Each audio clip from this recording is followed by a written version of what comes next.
क्या कनेक्शन है Israel Iran के इस महायुद्ध का महाभारत से?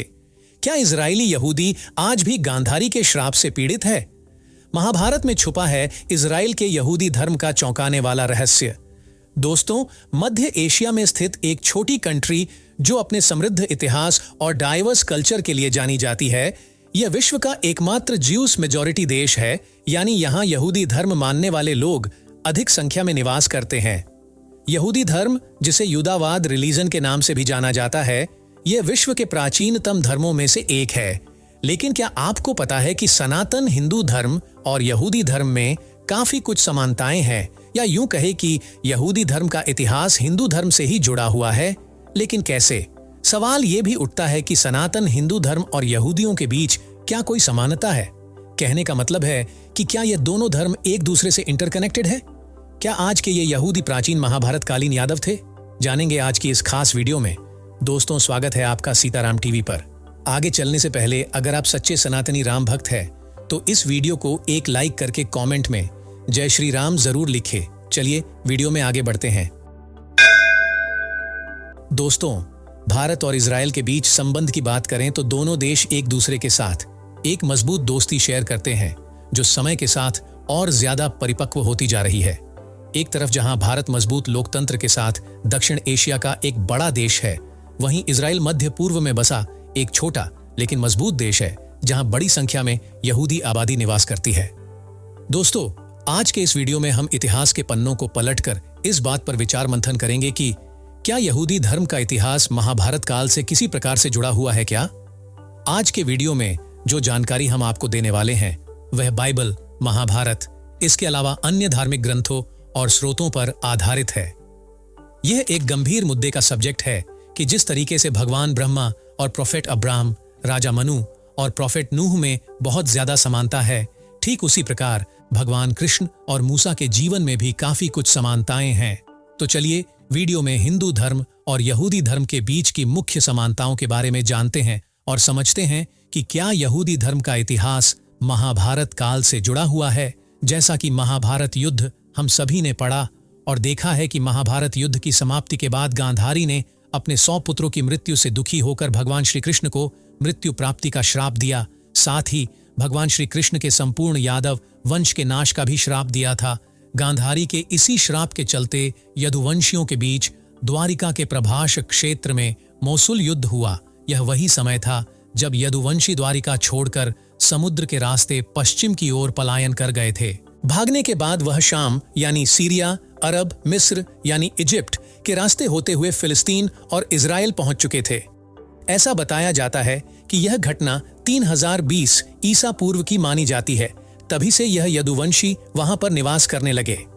आगे चलकर इन्हीं यदुवंशियों ने इजराइल में एक समृद्ध साम्राज्य की स्थापना की। फिर क्या था? शोधकर्ताओं ने अपनी पूरी कोशिश रिसर्च करने में लगाई कि यहूदियों के प्रोफेट मूसा और भगवान श्री कृष्ण के बीच क्या कोई समानता है, एवं क्या महाभारत के यादव से ही यहूदी धर्म अस्तित्व में आया है। इन्हीं सवालों के जवाब के लिए चलिए भारतवर्ष के सनातन हिंदू धर्म और यहूदी धर्म के बीच खास समानताओं की बात करते हैं। सबसे पहले अगर दोनों धर्म की समानता की बात करें तो जैसा कि हम जानते हैं कि भगवान श्री कृष्ण के जन्म से पहले ही यह भविष्यवाणी हो चुकी थी कि दुष्ट कंस को मारने वाला कोई और नहीं बल्कि उसकी ही बहन देवकी की 8वीं संतान होगी। फिर क्या था?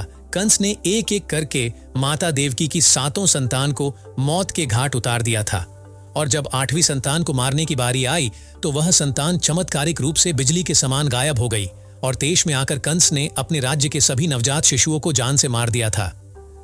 कुछ वैसा ही हुआ यहूदी के इतिहास में। जी हां दोस्तों, प्रोफेट मूसा के जन्म से पहले मिस्र के राजा फराओ के लिए भविष्यवाणी हुई कि तेरा खात्मा राज्य में जन्मे एक व्यक्ति के हाथों होगा जो अभी जन्म ले चुका है। फिर क्या था? मिस्र के राजा ने अपने राज्य के सभी बच्चे जो 1 वर्ष से कम उम्र के थे उन सभी को मारने के आदेश दे दिए। दूसरी समानता की बात करें तो जिस प्रकार भगवान कृष्ण को कंस से बचाने के लिए पिता वासुदेव ने बालक कृष्ण को सोपड़े में लेटाकर यमुना नदी को पार करके मथुरा से गोकुल यानी वृंदावन क्षेत्र में नंद बाबा और माता यशोदा के यहाँ पर सकुशल पहुंचाया था, ठीक उसी प्रकार यहूदी इतिहास में बताया जाता है कि मूसा की मां ने शिशु मूसा को एक टोकरी में डालकर नदी में छोड़ दिया था। और आगे इस टोकरी पर नजर पड़ती है मिस्र की रानी की, जिसने शिशु बालक मूसा को टोकरी से उठाकर उसका पालन पोषण किया। अन्य समानताओं की बात करें तो जिस प्रकार भगवान श्री कृष्ण के मुख से श्रीमद् भगवद गीता के श्लोक निकले थे, जिसे आज हिंदू धर्म का सबसे मजबूत आधार माना जाता है, ठीक उसी प्रकार प्रोफेट मूसा के मुख से भी यहूदी धर्म के लिए 10 पक्के नियम निकले, जिन पर आज भी यहूदी धर्म कायम है। समानता की इसी कड़ी में जिस प्रकार भगवान श्री कृष्ण के एक बड़े भाई थे जिनका नाम बलराम था, लेकिन मुख्य रूप से प्रसिद्धि तो श्री कृष्ण को ही मिली थी, ठीक उसी प्रकार प्रोफेट मूसा के भी हारून नाम के एक बड़े भाई थे, लेकिन यहूदी धर्म में प्रसिद्धि हारून को न मिलकर प्रोफेट मूसा को मिली। समानता का यह सिलसिला यहीं खत्म नहीं होता, क्योंकि जिस तरीके से भगवान श्री कृष्ण अपने स्वजन को लेकर मथुरा से द्वारिका चले गए थे, ठीक उसी प्रकार प्रोफेट मूसा भी अपने लोगों को लेकर अपने पूर्वजों की भूमि जेरूसलेम में चले गए थे, जिसे दुनिया का सबसे बड़ा धार्मिक पलायन कहा जाता है।